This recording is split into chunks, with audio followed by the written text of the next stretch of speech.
Close neck to neck fighting ಬರುತ್ತಲ್ಲ, ಅದು ನೋಡೋದಕ್ಕೆ ಒಂದು ಆನಂದ. ಈ ದ್ವೇಷಕ್ಕೋಸ್ಕರ ಅವ್ರು ಹಾಡಲ್ಲ ಅಂತ ಹೇಳಿ ಅವ್ರ ಪರಿಸ್ಥಿತಿನ ಅವರೇ ರಿಯಲೈಸ್ ಮಾಡ್ಕೊಂಡಿದ್ದಾರೆ. ಈಗ ಕ್ರಿಕೆಟ್ಗೆ ಕಳಂಕ ತಂದಿದ್ದಾರೆ. ಪಾಕಿಸ್ತಾನ ಟೀಮ್ ನಲ್ಲಿ ಅವ್ರು ಮೆಂಟಲಿನೇ ವೀಕ್ ಆಗ್ಬಿಟ್ಟಿದ್ದಾರೆ. ಪಾಕಿಸ್ತಾನ್ ಟೀಮ್ ಅಷ್ಟೊಂದು ಸ್ಟ್ರಾಂಗ್ ಇಲ್ಲ ಇಂಡಿಯಾಗಿತ್ತ. 7 ಸತಿ ಗೆದ್ಬಿಟ್ಟಿದೀವಿ, ನಾವೇ ಗೆಲ್ಲೋದು 8ನೇ ಸತಿನೋ ನಮ್ದೇ ಮ್ಯಾಚ್. ಯಾರ ತರ ನಿನಗೆ ಕ್ರಿಕೆಟರ್ ಆಗ್ಬೇಕು ಅಂತ ಅನ್ಸುತ್ತೆ? ವಿರಾಟ್ ಕೊಹ್ಲಿ ತರ.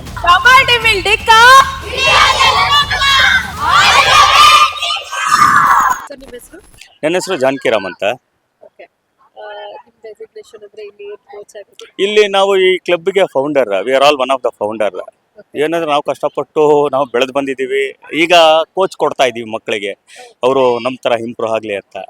ಈಗ ಕ್ರಿಕೆಟ್ಗೆ ಮೊದಲ ಆದ್ಯತೆ ಕೊಡ್ತಾ ಇದ್ದಾರೆ ಇಂಡಿಯಾದಲ್ಲಿ, ಬೇರೆ ಎಲ್ಲ ಸ್ಪೋರ್ಟ್ಸ್ಗಿಂತ. ಓಕೆ, ಇದು ಕ್ರೇಜಿ ಆಗಿದೆ ಇದು. Yes, we are one of the coach. ಕಾತುರದಿಂದ ಕಾಯ್ತಾ ಇರೋದು ಇಂಡಿಯಾ ಪಾಕಿಸ್ತಾನ್ ಮ್ಯಾಚ್ ಕೊಲಂಬೋದಲ್ಲಿ ನಡೀತಾ ಇದೆ. ಇದ್ರ ಬಗ್ಗೆ ಎಷ್ಟು ಖುಷಿ ಇದೆ, ಕುತೂಹಲ ಇದೆ, ಏನ್ ಹೇಳ್ತೀರಾ? ಅಲ್ಲ, ಕುತೂಹಲ ಅಂದ್ರೆ ಇದು ಹೇಗಾಗುತ್ತೆ, ಇದು ಸ್ಪೋರ್ಟ್ಸ್. ಇದು ಇದರಲ್ಲಿ ಸೋಲು ಗೆಲ್ಲು ಅನ್ನೋದು ಬೇರೆ. ಓಕೆ, ಈ close neck to neck fighting ಬರುತ್ತಲ್ಲ, ಅದು ನೋಡೋದಕ್ಕೆ ಒಂದು ಆನಂದ. ಅದನ್ನ ಅನುಭವಿಸ್ಲಿಕ್ಕೆ ಆಗಲ್ಲ. ಅದು we have to experience our self. Okay, ಇದು ಸ್ಪೋರ್ಟ್ಸ್ ತರ ತಗೋಬೇಕು. ಓಕೆ, ದ್ವೇಷಕ್ಕೆ ತಗೋಬಾರ್ದು ಇದನ್ನ. ಸೊ ನಿಮಗೇನ್ ಅನ್ಸುತ್ತೆ, ಪಾಕಿಸ್ತಾನದವ್ರು ದ್ವೇಷಕ್ಕೆ ತಗೊಳ್ತಾ ಇದ್ದಾರೆ, ಸ್ಪೋರ್ಟ್ಸ್ ಅನ್ನ ದ್ವೇಷವಾಗಿ ಅಥವಾ ಯುದ್ಧವಾಗಿ ನೋಡ್ತಾ ಇದ್ದಾರಾ, ಹೇಗೆ? ಅಲ್ಲ, ಖಂಡಿತ ಆ ಒಂದು ಭಾವನೆಯಲ್ಲೇ ಅವ್ರೀಗ ಮೊದಲು ಬರಲ್ಲ, ನಾವು ಮ್ಯಾಚ್ ಆಡೋದಿಲ್ಲ ಹಾಗೆ ಹೇಗೆ ಅಂತ ಅಪೋಸ್ ಮಾಡಿದ್ರು BCCIಗೆ. BCCI ಕಂಡೀಷನ್ಸ್ ಹಾಕಿದ್ರು, ಈಗೆಲ್ಲ ಮಾಡಬಾರ್ದು, ಇದು ಸ್ಪೋರ್ಟ್ಸ್, ನೀವು ಸ್ಪೋರ್ಟ್ಸ್ ಆಗಿ ಬಂದು ನೀವು ಪಾರ್ಟಿಸಿಪೇಟ್ ಮಾಡಬೇಕು ಅಂತ. ಬಟ್ ಅದನ್ನ ಬಿಟ್ಟು ಇವರು ದ್ವೇಷವಾಗಿ ತಗೊಂಡ್ರೆ ನಾವು ಏನು ಮಾಡ್ಲಿಕ್ಕಾಗಲ್ಲ, ನಾವು ದ್ವೇಷವಾಗಿ ತಗೋಬೇಕಾಗತ್ತೆ ಅಲ್ವಾ? ಸರ್, ಪಾಕಿಸ್ತಾನದವರು ಅವ್ರ ಮಾತಿಗೆ ಅವರೇ ಬದ್ಧರಾಗಿಲ್ಲ ಅಂತ ಅನ್ಸುತ್ತೆ. ಯಾಕಂತ ಹೇಳಿದ್ರೆ ಮೊದ್ಲು ಅವರೇ ಹೇಳ್ತಾರೆ ಆಡಲ್ಲ ಅಂತ, ಈಗ ನೋಡಿದ್ರೆ ಯೂ ಟರ್ನ್ ಹೊಡೆದಿದ್ದಾರೆ. ಇದ್ರ ಬಗ್ಗೆ ಏನ್ ಹೇಳ್ತೀರಾ? ಮೇಡಮ್, ಫಸ್ಟ್ ಆಫ್ ಆಲ್ ಏನು ಅಂದ್ರೆ, ಈಗ ಅಲ್ಲಿನ ಆರ್ಥಿಕ ಪರಿಸ್ಥಿತಿ ತುಂಬಾ ಹೋಪ್ಲೆಸ್ ಆಗಿದೆ. Okay, one thing. Second thing is, ಇವರಿಗೆ ಕ್ರಿಕೆಟಿಂದ ಆದಾಯ ಹೆಚ್ಚಿದೆ. ಈ ಬೋರ್ಡಿಂದ ಅವ್ರಿಗೆ ಬರುವಂಥ ಆದಾಯ ಇದೆಯಲ್ಲ, ಅವ್ರಿಗೆ ಇಡೀ ವರ್ಷ ಕುತ್ಕೊಂಡು ತಿನ್ಬೋದು ಅವರು. ಓಕೆ, ಆ ಒಂದು ಇದರಲ್ಲಿ ಈ ದ್ವೇಷಕ್ಕೋಸ್ಕರ ಅವ್ರು ಹಾಡಲ್ಲ ಅಂತ ಹೇಳಿ ಅವ್ರ ಪರಿಸ್ಥಿತಿನ ಅವರೇ ರಿಯಲೈಸ್ ಮಾಡ್ಕೊಂಡಿದ್ದಾರೆ. ಈಗ ರಿಯಲೈಸ್ ಮಾಡ್ಕೊಂಡು ನಾವು ಮಾಡ್ತಿರೋ ತಪ್ಪು ಅಂತ ಅನಲೈಸಸ್ ಆಗಿ ಮತ್ತೆ ನೀವು ಹೇಳಿದಾಗ ಯೂ ಟರ್ನ್ ಮಾಡ್ಕೊಂಡು ಬಂದಿದ್ದಾರೆ. ಓಕೆ, ಬಟ್ ಸ್ಪೋರ್ಟ್ಸ್ಗೂ ಅದಕ್ಕೂ ಸಂಬಂಧ ಕಟ್ಟಬಾರ್ದು. ಸ್ಪೋರ್ಟ್ಸ್ ಥರನೇ ಹಾಡಬೇಕು ಅಲ್ವರ, ದ್ವೇಷ ಇರಬಾರ್ದು. ಸರ್, ಇಂಡಿಯಾ ಪಾಕಿಸ್ತಾನ್ ಮ್ಯಾಚ್ ಅಂತ ಬಂದಾಗ ಅಲ್ಲಿ ಒಂದು ಸ್ಟ್ರಾಂಗ್ ಟೀಮ್ ಇದೆ, ಅಲ್ಲೊಂದು ವೀಕ್ ಟೀಮ್ ಇದೆ ಅಂತ ಸಾಕಷ್ಟು ಸ್ಪೋರ್ಟ್ಸ್ ಅಭಿಪ್ರಾಯಗಳನ್ನ ಕೊಡುವಂತಹ ಕ್ರಿಕೆಟರ್ಸ್ ಆಗಿರ್ಬೋದು, ಸಾಕಷ್ಟು ಜನ ಹೇಳ್ತಾ ಇದ್ದಾರೆ ಇಂಡಿಯಾ ತುಂಬಾನೇ ಸ್ಟ್ರಾಂಗೆಸ್ಟ್ ಟೀಮ್ ಆಗ್ತಾ ಇದೆ, ಬಟ್ ಅಲ್ಲೇ ಪಾಕಿಸ್ತಾನ ತುಂಬಾ ವೀಕ್ ಅಂತ ಹೇಳ್ತಾರೆ. ನಿಮಗೇನ್ ಅನ್ಸುತ್ತೆ? ಮೇಡಮ್, ಅದೇನಾಗಿದೆ ಈಗ, ನಾನು ಹೇಳ್ಬಾರ್ದು ಅದು ಓಪನ್ ಆಗಿ. ಇಟ್ಸ್ ನಥಿಂಗ್ ಅಬೌಟ್ ಗ್ಯಾಮ್ಲಿಂಗ್ ತರ ಆಗೋಗ್ಬಿಟ್ಟಿದೆ. ಏನ್ ಹೇಳಿ, ಗ್ಯಾಮ್ಲಿಂಗು ಅಂದ್ರೆ ಈಗ ಏನು ಇರಲ್ಲ, ಅವನ ಬಗ್ಗೆ ಏನೇನೋ ಮಾತಾಡೋದು, ವೀಕ್ನೆಸ್ ಮಾಡೋದು. ಓಕೆ, ಬಟ್ ಅದು ತಪ್ಪದು. ಈ ಸ್ಪೋರ್ಟ್ಸ್ ಅಂದಾಗ ಏನಾಗುತ್ತೆ, ವೀಕ್ನೆಸ್ ಇರೋ ಬ್ಯಾಟ್ಸ್ಮನ್ನು ನಾಳೆ ಸೆಂಚುರಿ ಹೊಡಿಬೋದು, ವೀಕ್ನೆಸ್ ಇರೋ ಬೌಲರು 4 ವಿಕೆಟ್ ತಗೋಬೋದು ನಾಳೆ. ಓಕೆ, ಹಾಗಾಗ್ಬಿಟ್ಟು ಯಾರ ಮೇಲೂ ನಾವು ಕೆಟ್ಟ ಅಭಿಪ್ರಾಯದಲ್ಲಿ ನಾವು ಮಾತಾಡಬಾರ್ದು. ಓಕೆ, ಈ ಸ್ಪೋರ್ಟ್ಸಲ್ಲಿ ಏನಾಗುತ್ತೆ ಅಂದರೆ, any time anything can be change. Okay, ಆ ಒಂದು ಇದರಲ್ಲಿ ಇರುತ್ತೆ. ಬಟ್ ಇವ್ರ ಅನಾಲಿಸಿಸ್ಸು, ಇವರೊಂದು ಅಭಿಪ್ರಾಯ ಪಡೋದು ಇವತ್ತಿಗೆ ಅದು I don't think so. Sir, ಯಾಕೆ ಈ ಮಾತು ಹೇಳ್ತಿದ್ದಾರೆ ಸಾಕಷ್ಟು ಜನ ಅಂತ ಹೇಳಿದ್ರೆ, ಅವರಿಗೆ ಊಟದ ಕೊರತೆ ಆಗಿರ್ಬೋದು, ಆ ಕ್ರಿಕೆಟರ್ಸ್ಗೆ ಊಟದ ಕೊರತೆ ಆಗಿರ್ಬೋದು, ಅವರಿಗೆ ಇರುವಂತಹ ವ್ಯವಸ್ಥೆ ಆಗಿರ್ಬೋದು, ಇರ್ಲಿಕ್ಕೂ ಒಂದು ವ್ಯವಸ್ಥೆ ಇಲ್ಲ, ಅಥವಾ ಅವ್ರು ಓಡಾಡ್ತಿದ್ರೆ ಅವ್ರಿಗೊಂದು ಪ್ರಾಪರ್ ಆಗಿ ಭದ್ರತೆ ಇಲ್ಲ. ಇದೆಲ್ಲ ನೋಡಿದಾಗ ಜನ ಕೊಡುವಂತಹ ಅಭಿಪ್ರಾಯ ಇದು. ಅಲ್ಲ, ಜನ ಕೊಡುವಂತಹ ಅಭಿಪ್ರಾಯಕ್ಕಿಂತ ಅವರೇ ಮಾಡ್ಕೊಂಡಿರುವಂತಹ ಒಂದು ಮುಟ್ಟಾಳ್ತನ ಇದು. ಏನು ಹೇಳಿ, ಈಗ BCCI ಸ್ಟಾರ್ಟಿಂಗ್ ಟೀಮ್ ಅನೌನ್ಸ್ ಮಾಡಿದಾಗ್ಲೇನೆ ಅವರಿಗೆ ಆ ಪ್ರಯಾರಿಟಿ ಎಲ್ಲ ಕೊಟ್ಟಿದ್ರು, ಅವರೇ ನೆಗ್ಲೆಕ್ಟ್ ಮಾಡ್ಕೊಂಡಿದ್ದು ಅಲ್ವಾ? ಈಗ ಒಬ್ಬ ಸಾಧಾರಣ ಒಂದು VIP ವ್ಯಕ್ತಿಗೆ 4 ಜನ ಗನ್ಮ್ಯಾನ್ ಇರ್ತಾರೆ. ಓಕೆ, ಇವರು ದೇಶಕ್ಕೋಸ್ಕರ ಆಡುವಂತಹ ಸ್ಪೋರ್ಟ್ಸ್ ಮ್ಯಾನ್ಗಳು. ಇವ್ರಿಗೆ ಎಷ್ಟು ಜನ ಇರಬಾರ್ದು? ಒಂದು ವ್ಯಕ್ತಿಗೆ ಒಬ್ಬ ಅಲ್ವಾ? ಈಗ ಫಾರ್ ಎಕ್ಸಾಂಪಲ್, ಈಗ ನಮ್ಮ ಪ್ಲೇಯರ್ಸ್ಗಳು ಹೋದಾಗ್ಲೂ ಸಹ ಅವ್ರಿಗೆ ಇರುವಂತಹ ಸೆಕ್ಯೂರಿಟಿಯ ಭದ್ರತೆ ಏನಕ್ಕೆ? ಜನ ಕ್ರೇಜ್, ಅವ್ರನ್ನ ನೋಡಬೇಕು ಮಾಡಬೇಕು ಅಂತ. ಈಗ ಮೊನ್ನೆಲ್ಲ ಇನ್ಸಿಡೆಂಟ್ ಆಯಿತು ಬೆಂಗಳೂರಲ್ಲಿ, ನಿಮ್ಗೆ ಚೆನ್ನಾಗಿ ಗೊತ್ತು ಅಲ್ವಾ? ಆ ಥರ ಎಲ್ಲ ಯಾವುದು ಸನ್ನಿವೇಶ ಆಗಬಾರ್ದು ಅಂತ ಇತ್ತೀಚೆಗೆ ಇನ್ನೂ ಜಾಸ್ತಿ ಸೆಕ್ಯೂರಿಟಿ ಕೊಡುವಂಥ ಫೆಸಿಲಿಟೀಸ್ ಅವ್ರಿಗೆ ಮಾಡಿಕೊಡ್ಬೇಕು. ಬಟ್ ಅವ್ರು ಮಾಡ್ಕೊಂಡಿರುವಂತಹ ಒಂದು ಸಿಲ್ಲಿ ಮಿಸ್ಟೇಕ್. ಓಕೆ, ದ್ವೇಷಿಸಿದ್ರು, ಇದನ್ನು ದ್ವೇಷಿಸಬಾರ್ದಾಗಿತ್ತು. ದೊಡ್ಡ ತಪ್ಪು ಅವ್ರು ಮಾಡಿದ್ದು, ಅವ್ರಿಗೆ ಅನುಭವಿಸ್ತಾ ಇದ್ದಾರೆ. ಓವರ್ ಆಲ್ ಆಗಿ ಯಾರು ವಿನ್ ಆಗ್ತಾರೆ ಅಂತ ಅನ್ಸುತ್ತೆ ಸರ್, ಇಂಡಿಯಾ ಅವ್ರ ಪಾಕಿಸ್ತಾನ್? ಮೇಡಮ್, ನಾನಿದು ಯಾರು ವಿನ್ ಆಗ್ತಾರೆ ಅನ್ನೋದ್ಕಿಂತ, ಓಕೆ, ನಾವು ನಮ್ಮ ದೇಶದ ಪ್ರೇಮದಲ್ಲಿ ನಾವು ಹೇಳ್ತೀವಿ ನಾವು ಇಂಡಿಯಾನೇ ವಿನ್ ಆಗೋದು ಅಂತ. ಬಟ್ ಅದೇ ತರ ಬೇರೆಯವರು ಇಲ್ಲ ಪಾಕಿಸ್ತಾನ ವಿನ್ ಆಗೋದು ಅಂತಾರೆ. ಬಟ್ ಕಾದು ನೋಡೋಣ. Nice answer. Sir cricket coach ಆಗಿದ್ದೀರಾ, ಹಾಗಾಗಿ ಹೇಗ್ ಅನ್ಸುತ್ತೆ ಮ್ಯಾಚ್ ನಡೀತಾ ಇದೆ ಪಾಕಿಸ್ತಾನ್ ಇಂಡಿಯಾ, ಇದ್ರ ಬಗ್ಗೆ ಎಷ್ಟು ಖುಷಿ ಇದೆ, ಎಷ್ಟು ಅಭಿಪ್ರಾಯ ಇದೆ? ಇಲ್ಲ, ಖುಷಿ ಅಂತೂ ತುಂಬಾ ಇದೆ, ಆದ್ರೆ ಅಷ್ಟೇ ಬೇಸರನೂ ಇದೆ. ಯಾಕೆ ಅಂದ್ರೆ ಪಾಕಿಸ್ತಾನದವರು ಇತ್ತೀಚಿನ ದಿನಗಳಲ್ಲಿ ನೀವು ನೋಡ್ದಂಗೆ ಈ ಕ್ರೀಡೆನ ಒಂದು ರಾಜಕೀಯದಗೋಸ್ಕರ ಉಪಯೋಗಿಸ್ಕೊಂಡು ಕ್ರಿಕೆಟ್ಗೆ ಕಳಂಕ ತಂದಿದ್ದಾರೆ. ನಿಜವಾಗ್ಲೂ ಇದು ತುಂಬಾ ಬೇಸರದ ಸಂಗತಿ. ಇನ್ನೊಂದೇನೆಂದ್ರೆ, ಒಂದು ಬದ್ಧವೈರಿಗಳು ಪಾಕಿಸ್ತಾನ ಇಂಡಿಯಾ ಅನ್ನೋದು, ಇವ್ರ ಮಧ್ಯೆ ನಡೀತಾ ಇರೋದು ಒಂಥರ ಖುಷಿ ಆಗ್ತಾ ಇದೆ. ಒಂಥರ ಜಿದ್ದಿನ ಮ್ಯಾಚ್ ಇರುತ್ತೆ, ನೋಡೋದಕ್ಕೂ ತುಂಬಾ ಚೆನ್ನಾಗಿರುತ್ತೆ. ನಿಮಗೆ ತಿಳಿದಿರಂಗೆ ಪ್ರಪಂಚದಾದ್ಯಂತ ಪ್ರತಿಯೊಬ್ಬರು ಯಾರು ಕ್ರಿಕೆಟ್ ಪ್ರೇಮಿಗಳಿದಾರ ಅವರೆಲ್ಲರೂ ನೋಡುವಂತ ಮ್ಯಾಚ್ ಇದು. ಯಾರೂ ಬಿಡೋದಿಲ್ಲ ಈ ಮ್ಯಾಚ್ನ, ಪ್ರತಿಯೊಬ್ಬರು ನೋಡ್ತಾರೆ. ಹಾಗಾಗಿ ಇನ್ನೊಂದ್ ಕಡೆ ಖುಷಿ, ಒಂದ್ ಕಡೆ ಈ ತರ ಮಾಡ್ತಾ ಇದಾರಲ್ಲ ಕ್ರೀಡೆಯಲ್ಲಿ ರಾಜಕೀಯ ಅಂತಂದು, ಅದರಲ್ಲೂ ಇಂಡಿಯಾ ಅನ್ನೋ ಒಂದು ದೇಶನ ತುಂಬಾ ರಾಜಕೀಯವಾಗಿ ಬಳಸ್ಕೊಂಡು ಒಂದು ದ್ವೇಷ ಆಡೋವಂತ ಒಂದು ಇದನ್ನ ಮಾಡ್ತಾ ಇದ್ರೆ ಅದು ತುಂಬಾ ಬೇಸರದ ಸಂಗತಿ. ಈಗಿರುವ ಟೀಮ್ ಬಗ್ಗೆ ನಿಮ್ಗೆ ಏನ್ ಅಭಿಪ್ರಾಯ ಇದೆ ಸರ್? ಎಷ್ಟು ಸ್ಟ್ರಾಂಗ್ ಆಗಿದೆ ಅಂತ ನಿಮ್ಗೆ ಅನ್ಸುತ್ತೆ? ಇಲ್ಲ, ನಿಜವಾಗ್ಲೂ ಹೇಳ್ಬೇಕಂದ್ರೆ ಇತ್ತೀಚಿನ ದಿನಗಳಲ್ಲಿ ಇಂಡಿಯಾ ಟೀಮ್ ಅನ್ನೋದು ತುಂಬಾನೇ ಚೆನ್ನಾಗಿ ಬೆಳೆದಿದೆ. ನೀವು ನೋಡ್ದಂಗೆ ಬೆಂಚ್ ಸ್ಟ್ರೆಂತೇ ತುಂಬಾ ಇದೆ ನೋಡಿ. 50 ಓವರ್ಸ್ ಫಾರ್ಮೆಟ್ ಇದೆ, 20 ಓವರ್ಸ್ ಫಾರ್ಮೆಟ್ ಇದೆ, ಟೆಸ್ಟ್ ಕ್ರಿಕೆಟ್ ಇದೆ. ಈ ಮೂರರಲ್ಲೂ ಪ್ಲೇಯರ್ಸು ಕಾಯ್ತಾ ಇದ್ದಾರೆ, ಯಾರು ನನಗೆ ಸಿಗ್ಲಿ ಚಾನ್ಸು ಅಂತ. ಬಟ್ ಅವಕಾಶಗಳೇ ಸಿಗ್ತಾ ಇಲ್ಲ. ಆ ರೀತಿ ನೋಡಕ್ ಹೋದ್ರೆ ತುಂಬಾ ಒಳ್ಳೆ ಟೀಮ್ ಇಂಡಿಯಾದು, ತುಂಬಾ ಚೆನ್ನಾಗಿದೆ ಟೀಮ್. ಇದೆ. ಆದ್ರೆ ಓವರ್ ಆಲ್ ಆಗಿ ಜನ ಹೇಳೋದು ಬರೀ ಪಾಕಿಸ್ತಾನ್ ಜೊತೆಗೆ ಅಷ್ಟೇ ಅಲ್ಲ, ಬೇರೆ ಬೇರೆ ರಾಷ್ಟ್ರಗಳಿಗೂ ಹೋಲಿಸಿದ್ರೆ ಇಂಡಿಯಾ ಟೀಮ್ ತುಂಬಾನೇ ಸ್ಟ್ರಾಂಗ್ ಅಂತ. ಪಾಕಿಸ್ತಾನ್ ಎಷ್ಟು ವೀಕ್ ಇದೆ ಅಂತ ಹೇಳ್ತೀರಾ? ನನಗೆ ತಿಳಿದಂಗೆ ಅವರು ಏನಾಗಿದೆ ಅಂದ್ರೆ, ಪಾಕಿಸ್ತಾನ್ ಟೀಮ್ ನಲ್ಲಿ ಅವ್ರು ಮೆಂಟಲಿನೇ ವೀಕ್ ಆಗ್ಬಿಟ್ಟಿದ್ದಾರೆ.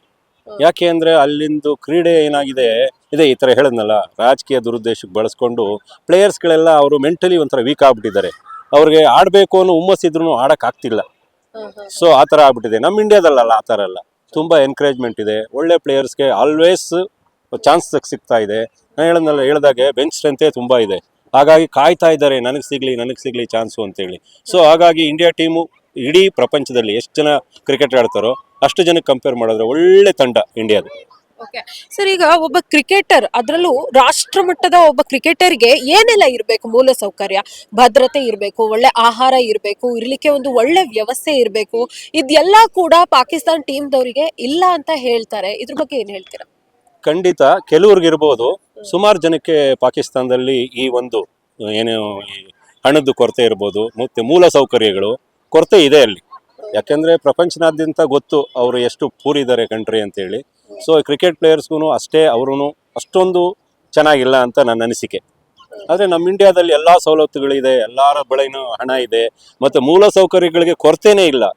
ಎಂತೆಂಥ ಅಕಾಡೆಮಿಗಳು ಮಾಡಿದ್ದಾರೆ ಅಂದರೆ, NCA ಅನ್ನೋದೊಂದಿದೆ, ಮೆಡಿಕಲ್ ಟೆಸ್ಟ್ದೊಂದಿದೆ. ಸೊ ಹಾಗಾಗಿ ಇಂಡಿಯಾದಲ್ಲಿ ಯಾವುದೇ ವಿಧವಾದಂಥ ಒಂದು ಕೊರತೆನೂ ಇಲ್ಲ. ಆದರೆ ಪಾಕಿಸ್ತಾನದಲ್ಲಿ ಇದೆಲ್ಲ ಕೊರತೆಗಳಿದ್ದಾವೆ. ಸರ್, ಮೊದ್ಲು ಪಾಕಿಸ್ತಾನದವ್ರು ಹೇಳಿದ್ರು, ಇಲ್ಲ ನಾವು ಆಡಲ್ಲ, ನಮ್ಮ ಮುಸ್ಲಿಂ ಅಣ್ಣಂದ್ರಿಗೆ ಮೋಸ ಮಾಡಿದ್ರು ಅಥವಾ ತೊಂದರೆ ಕೊಟ್ರು, ಹಂಗಾಗಿ ಅವರಿಗೆ ಇಲ್ಲ, ನಮ್ ಬಾಂಗ್ಲಾದೇಶವ್ರು ಬರಲ್ಲ ಅಂತ ಹೇಳಿದ್ರೆ ನಾವು ಆಡಲ್ಲ ಅಂತ ಹೇಳಿದ್ರು. ಇವಾಗ ನೋಡಿದ್ರೆ ಯೂಟರ್ನ್ ಹೊಡೆದಿದ್ದಾರೆ. ಅವ್ರ ಮಾತಿನ ಮೇಲೆ ಅವರಿಗೆ ನಿಗಾ ಇಲ್ವಾ ಹೆಂಗೆ ಅಂತ? ಖಂಡಿತ ಅದೇ ಹೇಳದ್ನಲ್ಲ ಮೇಡಮ್, ನಾನೊಂದು ಹೇಳೋದು, ಇದು ಸ್ಪೋರ್ಟ್ಸ್ ನಲ್ಲಿ ರಾಜಕೀಯ ತರಬಾರ್ದು. ನೀವೇನಿದೆ, ನಿಮ್ಮ ತಂಡ ಬೇರೆ, ಬಾಂಗ್ಲಾದೇಶದ ತಂಡ ಬೇರೆ. ಅದೇನಾಯ್ತು ಅಲ್ಲಿ, ಇದನ್ನ ನಾನು ಈ ತರ ಹೇಳ್ತೀನಿ ಅಂತ ತಿಳ್ಕೊಬೇಡಿ. ಬಾಂಗ್ಲಾದಲ್ಲಿ ಏನಾಯ್ತು ಎಲ್ಲರಿಗೂ ತಿಳಿದಿರಂಗೆ, ಪ್ರಪಂಚಕ್ಕೆ ಗೊತ್ತಿದೆ, ಹಿಂದೂಗಳ ಹತ್ಯೆ ಆಯ್ತು. ಸೊ ಆಗ ಏನಾಯ್ತು, ಇಂಡಿಯಾದಲ್ಲಿ ಸ್ವಲ್ಪ ಅಶಾಂತಿ ಮೂಡಿತು, ಎಲ್ಲರ ಮನಸ್ಸಿಗೂ ನೋವಾಯ್ತು. ಏನಪ್ಪಾ, ನಾವು ಇಷ್ಟು ವರ್ಷದಿಂದ ನಾವು ಅಣ್ತಂದಿರ್ತಾರ ಇದ್ವು, ಈಗ ಬಾಂಗ್ಲಾದೇಶದಲ್ಲಿ ಹಿಂದೂಗಳನ್ನ ಎಷ್ಟು ಜನ ಹತ್ಯೆ ಮಾಡಿದ್ದಾರೆ ಅನ್ನೋ ಕಾರಣಕ್ಕೆ ಮುಸ್ತಫಿಜುರ್ ಅನ್ನೋರ್ನ ಒಂದು ಕಲ್ಕತ್ತಾ ನೈಟ್ ರೈಡರ್ಸ್ ಅಲ್ಲಿ ಆಡ್ಸಕ್ಕೆ ಇದು ಮಾಡಿದ್ರು IPL ನಲ್ಲಿ. ಸೊ ಅವ್ರನ್ನ ಬೇಡ ಅಂತ ಹೇಳಿ ಎಲ್ಲರೂ ಇದು ಮಾಡಿದ್ದಕ್ಕೆ ಇಂಡಿಯಾ ತುಂಬಾ ಜನ ಎಲ್ಲರೂ ಗಲಾಟೆ ಮಾಡಿದ್ದಕ್ಕೆ ಅವ್ರನ್ನೇನ್ ಮಾಡಿದ್ರು, ವಾಪಸ್ ಕರ್ಸ್ಕೊಂಡ್ರು. ಅದಕ್ಕೂ ಪಾಕಿಸ್ತಾನ್ ಟೀಮ್ಗೆ ಏನಾದ್ರು ಸಂಬಂಧ ಇದೆಯಾ? ನಾನ್ ಕೇಳೋದು, ಸಂಬಂಧನೇ ಇಲ್ಲ ಅವ್ರಿಗೆ. ಅವ್ರನ್ನ ಕಳಿಸಿದ್ದಕ್ಕೆ ಇವ್ರು ಯಾಕೆ ಬಾಂಗ್ಲಾದೇಶ್ ಸಪೋರ್ಟ್ ಮಾಡ್ತಾರೆ ಅಂದ್ರೆ, ಇದು ದುರುದ್ದೇಶಪೂರ್ವಕವಾಗಿ ಒಂದು ಹಿಂದೂಗಳ ಮೇಲೆ ಒಂದು ರೀತಿ ದೌರ್ಜನ್ಯ ತೋರಿಸ್ಬೇಕು, ಅವರು ವಿರುದ್ಧವಾಗಿ ನಡ್ಕೊಳ್ಬೇಕು. ನಾವು ಇನ್ನೊಂದು ಟೀಮ್ ನಾವು ಸಪೋರ್ಟ್ ಮಾಡಿದ್ರೆ ಎಲ್ಲರೂ ನಮ್ಮ ಸಪೋರ್ಟ್ ಬರ್ತಾರೆ ಅನ್ನೋ ದುರುದ್ದೇಶಪೂರ್ವಕ ಮಾಡಿರೋಂಥ ಒಂದು ಕೃತ್ಯ ಇದು ಅಷ್ಟೇ ಅಂತ ನಾನು ಹೇಳ್ತೀನಿ ಮೇಡಮ್.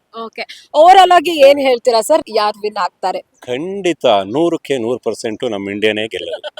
ನನ್ನ ಅಭಿಪ್ರಾಯ ಎಲ್ಲ, ನಾವು ಎಲ್ಲ ಇಂಡಿಯನ್ಸ್ ಆಗಿ ನಾವು ಹೇಳೋದೇ ಇಷ್ಟು, ನಮ್ಮ ಭಾರತ್ ಮಾತಾ ಕಿ ಜೈ, ನಮ್ಮ ಇಂಡಿಯಾ ಟೀಮ್ಗೆ ಜೈ. ಸರ್ ನನಗೆ ಎಲ್ಲಾ ಜನ ಹೇಳೋದು ನೀವಷ್ಟೇ ಅಲ್ಲ ಸಾಕಷ್ಟು ಜನ ಇಂಡಿಯಾನೇ ಗೆಲ್ಲುತ್ತೆ ಅನ್ನೋದು ಕೇಳಿಸ್ಕೊಂಡ್ರೆ ಈವನ್ ಪಾಕಿಸ್ತಾನದವ್ರದ್ದು ಅಭಿಪ್ರಾಯನೂ ಇದೇ ಆಗಿದ್ಯಾ ಹೆಂಗೆ ಅಂತ ಅನ್ಸುತ್ತೆ. ಇಲ್ಲ ಮೇಡಮ್, ನಾನು ಹೇಳದ್ನಲ್ಲ, ಅವ್ರು ಮೆಂಟಲಿ ಒಂಥರ ಇದಾಗ್ಬಿಟ್ಟಿದ್ದಾರೆ, ಅವ್ರಿಗೆ ಮೆಂಟಲಿ ಡಿಸಾಸ್ಟರ್ ಅವರು. ಸೊ ಹಾಗಾಗಿ ಏನಾಗುತ್ತೆ, ಅವ್ರಿಗೂ ಗೊತ್ತು 100%. ಏನಂದ್ರೆ ಸುಮ್ಮನೆ ಆಡ್ಬೇಕಲ್ಲ ಅನ್ನೋ ಉದ್ದೇಶಕ್ಕೆ ಆಡ್ತಾರೆ ಅಷ್ಟೇ. ಏನೇ ಆಗ್ಲಿ 100% ಇಂಡಿಯನ್ ಟೀಮೇ ಗೆಲ್ಲೋದು. ಓಕೆ ವೇದಾಂತ, ವೇದಾಂತ್ ಕ್ರಿಕೆಟರ್ ನೀನು. ಓಕೆ ವೇದಾಂತ್, ನಾಳೆ ಇಂಡಿಯಾ ಪಾಕಿಸ್ತಾನ್ ಮ್ಯಾಚ್ ಇದೆ ಗೊತ್ತಾ? ಗೊತ್ತು. ಓಕೆ, ಯಾರು ಹೇಳಿದ್ರು ನಿಂಗೆ ಹೆಂಗ್ ಗೊತ್ತಾಯ್ತು? ಅಡ್ವರ್ಟೈಸ್ಮೆಂಟ್ ಅಲ್ಲಿ. ಅಡ್ವರ್ಟೈಸ್ಮೆಂಟ್ ಅಲ್ಲಿ ಗೊತ್ತಾಯ್ತು. ಯಾರು ವಿನ್ ಆಗ್ತಾರೆ ಹೇಳು? ಇಂಡಿಯಾ. ಇಂಡಿಯಾನೇ ಹೆಂಗ್ ವಿನ್ ಆಗುತ್ತೆ ಅಂತ ನಿನಗೆ ಅನ್ಸುತ್ತೆ? ಪಾಕಿಸ್ತಾನ್ ಟೀಮ್ ಅಷ್ಟೊಂದೇನು ಸ್ಟ್ರಾಂಗ್ ಇಲ್ಲ ಇಂಡಿಯಾಗಿಂತ. ಇಂಡಿಯಾಲಿ ಅಭಿಷೇಕ್ ಶರ್ಮಾ ಮತ್ತು ಸೂರ್ಯಕುಮಾರೇ ಹೊಡೆದು ಮುಗಿಸ್ಬೋದು ಟಾರ್ಗೆಟ್ ನ. ಓಕೆ, ಇಷ್ಟೊಂದೆಲ್ಲ ತಿಳ್ಕೊಂಡಿದ್ಯಾ. ಮತ್ತೆ ಇಂಡಿಯಾ ಕ್ರಿಕೆಟ್ ಟೀಮ್ ಅಲ್ಲಿ ಯಾರು ಇಷ್ಟ ನಿಂಗೆ? ಸೂರ್ಯಕುಮಾರ್ ಯಾದವ್. ಓಕೆ, ಯಾಕೆ? ಅವನ ಆಡೋ ಶಾಟ್ಸ್ ಮತ್ತು ನೋ ಲುಕ್ ಶಾಟ್ಸ್ ಇಂದ. ಅವನ ಆಡೋ ನೋ ಲುಕ್ ಶಾಟ್ಸ್ ಇಂದ. No look shots. Okay okay okay, no look shots. Okay okay okay. ಮತ್ತೆ ನೀನು ಅವ್ರಿಗೆ ಫಾಲೋ ಮಾಡ್ತೀಯಾ? ಹಾ. ಓಕೆ ವೇದಾಂತ್, ನಿನ್ನಂಗೆ ಆಗ್ಲಿ, ಇಂಡಿಯಾ ವಿನ್ ಆಗ್ಲಿ. Thank you. ಸೊ ಶಿರೀಶ್ ಅವ್ರು ನಮ್ ಜೊತೆಗಿದ್ದಾರೆ. ನೀವಿಲ್ಲಿ ಕ್ರಿಕೆಟ್ ಕಲಿತೀರಾ? ಕ್ರಿಕೆಟ್ ಆಡ್ತೀವಿ. ಓಕೆ, ಕ್ರಿಕೆಟ್ ಆಡ್ತೀರಾ. ಯಾರು ವಿನ್ ಆಗ್ತಾರೆ ಅಂತ ಅನ್ಸುತ್ತೆ ಇಂಡಿಯಾ ಪಾಕಿಸ್ತಾನ್ ಮ್ಯಾಚ್ ಅಲ್ಲಿ? ಇಂಡಿಯಾನೇ ವಿನ್ ಆಗುತ್ತೆ ಅಫ್ಕೋರ್ಸ್. ಯಾಕೆ? ಇಂಡಿಯಾ ತುಂಬಾ ಸ್ಟ್ರಾಂಗ್ ಮೆಂಟಾಲಿಟಿ ಇರೋಂತ ಒಂದು ಟೀಮು, ಸೊ ಅವರೇ ವಿನ್ ಆಗ್ಬೋದು. ಓಕೆ, ಇಂಡಿಯಾ ಟೀಮ್ ಅಲ್ಲಿ ಯಾರು ಸ್ಟ್ರಾಂಗ್, ನಾಳೆ ಯಾರು ಚಚ್ಚಿ ಬಿಸಾಕ್ಬೋದು ಅಂತ ಅನ್ಸುತ್ತೆ? ನಿಮಗೆ ಅಭಿಷೇಕ್ ಮತ್ತೆ ಇಶಾನ್ ಕಿಶನ್ ಮೇಲೆ ಸ್ವಲ್ಪ ನಂಬಿಕೆ ಇದೆ. ಓಕೆ ಓಕೆ, ಓವರ್ ಆಲ್ ಆಗಿ ಇಂಡಿಯಾ ವಿನ್ ಆಗ್ತಾರೆ. ಇಂಡಿಯಾನೇ ವಿನ್ ಆಗುತ್ತೆ. ನಮ್ ಜೊತೆ ಚೇತಸ್ ಅವ್ರು ಇದಾರೆ. ಚೇತಸ್ ಅವ್ರೆ, ಯಾರು ವಿನ್ ಆಗ್ತಾರ್ರಿ ನಾಳೆ ಇಂಡಿಯಾ ವರ್ಸಸ್ ಪಾಕಿಸ್ತಾನ್ ಮ್ಯಾಚ್ ಅಲ್ಲಿ? 7 ಸತಿ ಗೆದ್ಬಿಟ್ಟಿದೀವಿ, ನಾವೇ ಗೆಲ್ಲೋದು 8ನೇ ಸತಿನೋ, ನಮ್ದೇ ಮ್ಯಾಚ್. ಓಕೆ, ಯಾಕೆ ಅಂತ ಅನ್ಸುತ್ತೆ? ಇಶಾನ್ ಕಿಶನ್ ವಾಪಸ್ ಟೀಮ್ ಕರ್ಕೊಂಡು ಮತ್ತೆ ಬ್ಯಾಕ್ ಫಾರ್ಮ್ ಅಲ್ಲಿ ಇದಾರೆ. ಮತ್ತೆ ಈವನ್ ಬುಮ್ರಾ ಕೂಡ ಒಳ್ಳೆ ಬೌಲಿಂಗ್ ಮಾಡ್ತಿದ್ದಾರೆ. ಹರ್ಷದೀಪ್ ಅಂತೂ ಮಾತೇ ಇಲ್ಲ, ಅವ್ರು ಯಾವಾಗ್ಲೂ ಗುಡ್ ಬೌಲರ್. ಓಕೆ, ನಮ್ ಸ್ಪಿನ್ ಅಟ್ಯಾಕ್ ವರುಣ್ ಚಕ್ರವರ್ತಿ ಎಲ್ಲರೂ ಚೆನ್ನಾಗಿ ಮಾಡ್ತಿದ್ದಾರೆ. ಆಮೇಲೆ ನಮ್ ಬ್ಯಾಟಿಂಗ್ ಆರ್ಡರ್ ತುಂಬಾ ಸ್ಟ್ರಾಂಗ್ ಆಗಿದೆ. ನನ್ಗನ್ಸುತ್ತೆ ಈ ಸತಿ ಪಾಕಿಸ್ತಾನ್ ಮುಂದೆ 300+ ಹೊಡಿತೀವಿ ಅಂತ. ಅಬ್ಬಾ, ಏನ್ರಿ ಬರೀ ಕ್ರಿಕೆಟ್ ಕಲಿಯೋದಷ್ಟೇ ಅಲ್ಲ, ಚೆನ್ನಾಗಿ ಕ್ರಿಕೆಟ್ ಅಬ್ಸರ್ವ್ ಮಾಡ್ತಾ ಇದ್ದಾರೆ ಚೇತಸ್ ಅವರು, ಕರೆಕ್ಟ್ ಅಲ್ಲ? ಆಗ ಓಕೆ, ಮತ್ತೆ ಯಾರು ಇಷ್ಟ? ಯಾರಿಗ್ ನೀವು ಫಾಲೋ ಮಾಡೋದು? ನನಗೆ ಬುಮ್ರಾ ಜಾಸ್ತಿ ಇಷ್ಟ. ಚೈಲ್ಡ್ಹುಡ್ ಇಂದ ಬುಮ್ರಾನೇ. ಬುಮ್ರಾ ಇಷ್ಟ, ಜಸ್ಪ್ರೀತ್ ಬುಮ್ರಾ. ಓಕೆ, ಯಾರು ವಿನ್ ಆಗ್ತಾರೆ? ಇಂಡಿಯಾ. ಯಾರು ವಿನ್ ಆಗ್ತಾರೆ? ಇಂಡಿಯಾ. ಯಾರು ವಿನ್ ಆಗ್ತಾರೆ? ಇಂಡಿಯಾ. ಯಾರು ವಿನ್ ಆಗಲ್ಲ? ಪಾಕಿಸ್ತಾನ್. ನಾಳೆ ಮ್ಯಾಚ್ ಅಲ್ಲಿ ಯಾರು ವಿನ್ ಆಗ್ತಾರೆ? ಇಂಡಿಯಾ. ಯಾಕೆ? ಏನಕ್ಕಂದ್ರೆ ಇಂಡಿಯಾ ತುಂಬಾ ಸ್ಟ್ರಾಂಗ್ ಇದ್ದಾರೆ. ಇಶಾನ್ ಕಿಶನ್ ಬ್ಯಾಟಿಂಗ್ ಮಾಡೋದು ಎಲ್ಲ 6-4 ಹೊಡೆದು ಪಾಕಿಸ್ತಾನ ಈಸಿಯಾಗಿ ಸೋಲಿಸ್ಬೋದು. ಇಶಾನ್ ಕಿಶನ್ ಬ್ಯಾಟಿಂಗ್ ಬಂದ್ರೆ ಸಾಕು, ಪಾಕಿಸ್ತಾನ ಆರಾಮಾಗಿ ಸೋಲ್ತಾರೆ. ಹೌದಾ? ನೀನ್ ಕ್ರಿಕೆಟ್ ತುಂಬಾ ಅಬ್ಸರ್ವ್ ಮಾಡ್ತೀಯಾ? ಓಕೆ, ಯಾರ ತರ ನೀನು ಕ್ರಿಕೆಟರ್ ಆಗ್ಬೇಕು ಅಂತ ಅನ್ಸುತ್ತೆ? ವಿರಾಟ್ ಕೊಹ್ಲಿ ತರ. Okay, nice. ಹಾಗಾದ್ರೆ ನಾಳೆ ವಿನ್ ಆಗೋದು ಪಕ್ಕ? India. Okay Sharanya. Okay Sharanya, ಯಾರು ವಿನ್ ಆಗ್ತಾರೆ ನಾಳೆ? Obviously India. Why? ಪಕ್ಕ. They have good power hitting ಇದೆ, ಟೀಮ್ ವರ್ಕ್ ಚೆನ್ನಾಗಿದೆ, ಟೀಮ್ ಸ್ಟ್ರಾಂಗ್ ಆಗಿದೆ. ಓಕೆ, ನಿಮ್ಗೆ ಯಾರು ಇಷ್ಟ ಕ್ರಿಕೆಟರ್ಸ್ ಅಲ್ಲಿ? ವಿಮೆನ್ ಟೀಮ್ ಆಗಿರ್ಬೋದು, ಮೆನ್ಸ್ ಟೀಮ್ ಆಗಿರ್ಬೋದು. ವಿಮೆನ್ ಟೀಮ್ ಜಮೀಮಾ ರೊಡ್ರಿಗ್ಸ್, ಸ್ಮೃತಿ ಮಂದನಾ, ಹರ್ಮನ್ ಪ್ರೀತ್ ಕೌರ್ ಎಲ್ಲ ತುಂಬಾ ಜನ ಇದ್ದಾರೆ. ಮೆನ್ಸ್ ಟೀಮ್ ಜಸ್ಪ್ರೀತ್ ಬುಮ್ರಾ, ಸೂರ್ಯಕುಮಾರ್ ಯಾದವ್, ಇಶಾನ್ ಕಿಶನ್, ಅದರಲ್ಲೂ ತುಂಬಾ ಜನ ಇದ್ದಾರೆ. ಓಕೆ, ನಾಳೆ ಯಾರಿಂದ ಟೀಮ್ ವಿನ್ ಆಗ್ಬೋದು ಅಂತ ಅನ್ಸುತ್ತೆ?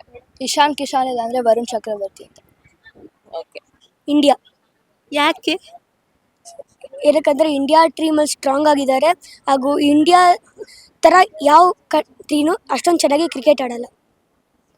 ವಾವ್, ಹೆಂಗೆ ಹೇಳ್ತೀಯಾ? ಏನಕ್ಕಂದ್ರೆ ಇಂಡಿಯಾದಲ್ಲಿ ತುಂಬ ಸ್ಟ್ರಾಂಗ್ ಪ್ಲೇಯರ್ಸ್ ಇದ್ದಾರೆ, ಮತ್ತು ಸ್ಟ್ರಾಂಗ್ ಬೌಲರ್ಸ್ ಮತ್ತು ಬ್ಯಾಟ್ಸ್ಮನ್ಸ್ ಇದ್ದಾರೆ. ಯಾರು ಅವ್ರ ಹೆಸರು ಹೇಳು? ಸೂರ್ಯಕುಮಾರ್ ಯಾದವ್ ಇದ್ದಾರೆ, KL ರಾಹುಲ್ ಇದ್ದಾರೆ, ಇಶಾನ್ ಕಿಶನ್ ಇದ್ದಾರೆ, ಜಸ್ಪ್ರೀತ್ ಬುಮ್ರಾ ಇದ್ದಾರೆ, ವರುಣ್ ಚಕ್ರವರ್ತಿ ಇದ್ದಾರೆ, ಮತ್ತು ತುಂಬ ಜನರಿದ್ದಾರೆ. Very nice.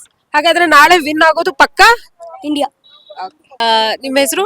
ಮೋಹಕ್ ಜೆ. ಮೋಹಕ್. ಓಕೆ, ನಾಳೆ ಯಾರು ವಿನ್ ಆಗ್ತಾರೆ ಮೋಹಕ್? ಇಂಡಿಯಾ. ವೈ? ಯಾಕಂದರೆ ಇಶಾನ್ ಕಿಶನ್ ಫಾರ್ಮಲ್ಲಿ ಇದ್ದಾನೆ, ಹಾರ್ದಿಕ್ ಪಾಂಡ್ಯ ಗುಡ್ ಬೌಲಿಂಗ್ ಮಾಡ್ತಾ ಇದ್ದಾನೆ, ಬುಮ್ರಾನು ಚೆನ್ನಾಗಿ ಮಾಡ್ತಾ ಇದ್ದಾನೆ, ವರುಣ್ ಚಕ್ರವರ್ತಿನೂ ಚೆನ್ನಾಗಿ ವೇರಿಯೇಟ್ ಮಾಡ್ತಾ ಇದ್ದಾನೆ ಬಾಲ್ಸ್ನ, ಅದಕ್ಕೆ ವಿನ್ ಆಗ್ತಾರೆ. ಇಲ್ಲಿ ಕ್ರಿಕೆಟ್ ಕಲಿತಿರಲ್ಲ ನೀವು, ಹಂಗೆ ಮನೇಲಿ ಹಂಗೆ ಕ್ರಿಕೆಟ್ ನೋಡ್ತಾ ಇರ್ತೀರಾ? ಯಾರು ಹೆಂಗ್ ಆಡ್ತಾರೆ, ಯಾರ್ದು ಏನ್ ಟೆಕ್ನಿಕ್ಕು? ದಿನ ತ್ರಿಬಲ್ ಮ್ಯಾಚ್ ಇರುತ್ತೆ, ಅದನ್ನ 3 ನೋಡ್ತೀನಿ ಸಂಡೇ ರಜಾಗಳಿದ್ದಾಗ. ಓಕೆ, ನಾಳೆ ಇಂಡಿಯಾ ವಿನ್ ಆಗಿದ್ರೆ ಪಕ್ಕ ಇವರಿಂದಾನೇ ವಿನ್ ಆಗುತ್ತೆ ಅಂತ ಯಾರ ಬಗ್ಗೆ ಅನ್ಸುತ್ತೆ? ಹಾರ್ದಿಕ್ ಪಾಂಡ್ಯ, ಇಶಾನ್ ಕಿಶನ್. ಡಮಾಲ್ ಡಿಮಿಲ್ ಡಿಕ್ಕ, ಡಮಾಲ್ ಡಿಮಿಲ್ ಡಿಕ್ಕ. ಯಾರ್ ಗೆಲ್ತಾರೆ? ಯಾರ್ ಗೆಲ್ತಾರೆ? ಯಾರ್ ಗೆಲ್ತಾರೆ? History repeat, history repeat. All the best ಹೇಳ್ಬಿಡ್ತೀರಾ ಒಂದ್ಸತಿ? All the best India. ಇನ್ನೊಂದ್ಸತಿ ನೋಡಿದ್ರಲ್ಲ ವೀಕ್ಷಕರೇ, ಹುಡುಗರು ಆಗಿರ್ಬೋದು, ಕೋಚ್ಗಳಾಗಿರ್ಬೋದು, ಎಷ್ಟು ಜೋಶ್ ಅಲ್ಲಿ ಇದ್ದಾರೆ ಅಂತ ಹೇಳಿ. ಮ್ಯಾಚ್ ತುಂಬಾನೇ ಕುತೂಹಲಕಾರಿ ಆಗಿದೆ. ಎಲ್ಲರೂ ಕೂಡ ವೇಟ್ ಮಾಡ್ತಾ ಇದ್ದಾರೆ ಇಂಡಿಯಾ ಪಾಕಿಸ್ತಾನ್ ಮ್ಯಾಚ್ ಹೆಂಗಾಗ್ಲಿದೆ ಅಂತ ಹೇಳಿ. ಎಲ್ಲರೂ ಕಾತರದಿಂದ ಕಾಯ್ತಾ ಇದ್ದಾರೆ. ಎಲ್ಲರೂ ಕೂಡ ಇಲ್ಲಿರುವಂತಹ ವಿದ್ಯಾರ್ಥಿಗಳು, ಅಂದ್ರೆ ಕ್ರಿಕೆಟ್ ನ ವಿದ್ಯಾರ್ಥಿಗಳು, ಇವರೆಲ್ಲ ಎಷ್ಟು ಜೋಶ್ ಅಲ್ಲಿ ವಿನ್ ಆದ್ರೆ ಇಂಡಿಯಾನೇ ವಿನ್ ಆಗ್ಲಿ ಅನ್ನೋ ಮಾತನ್ನ ಹೇಳಿದ್ದಾರೆ. ಇನ್ನಷ್ಟು ಮಾಹಿತಿಗಳಿಗಾಗಿ ಸದಾ ನೋಡ್ತಾ ಇರಿ ಒನ್ ಇಂಡಿಯಾ. ಇನ್ನೊಂದ್ಸತಿ ಹೇಳ್ತೀರಾ? ಇಂಡಿಯಾ ಆಲ್ ದಿ ಬೆಸ್ಟ್ ಹೇಳ್ಬೇಕು. India, India. ಓಕೆ.